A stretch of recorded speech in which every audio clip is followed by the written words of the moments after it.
Welcome to Backyard Rocketry. My name's John. Today we're going to go over the essentials that you're going to need to get your rocket up in the air. If you're new to rocketry and you have no idea where to start, stick around. We're going to go over some of the basic things you're going to need to get that rocket up in the air. All right, so three main components that you're going to need. You're going to need a launch pad, you're going to need a launch controller, and you're going to need the rocket with the engines. So most Estes sells a lot of beginner kits that have the rocket, the launch pad, and the launch controller right in it, which is probably the best way to go about it. But you're also going to need your engines and your recovery wadding. So the recovery wadding is going to keep your recovery system from getting burned up when the ejection charge from the motor goes off and pushes that stuff up. So definitely need some recovery wadding. So we've had a lot of parachutes get singed from not using enough recovery wadding. But anyway, so launch pad. Number one thing you're gonna need the launch pad to get it up in the air. Okay, these are great. They're adjustable, so you can kind of direct the rocket to go whichever direction you need, depending on the wind or your terrain or whatever. And then the next thing you're gonna need is a launch controller. This is an older Estes launch controller.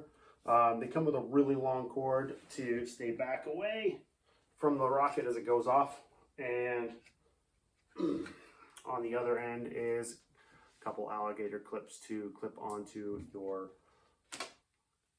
igniter.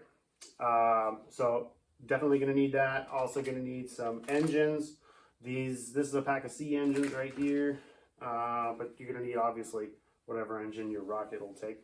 And then recovery wadding. So this is just a fireproof paper to keep your recovery system from burning up when that ejection charge goes off.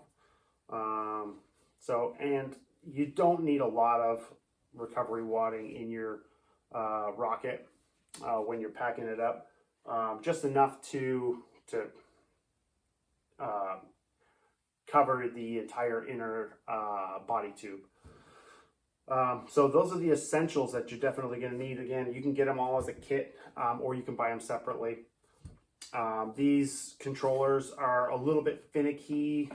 They're a little bit harder to use for some of the younger kids.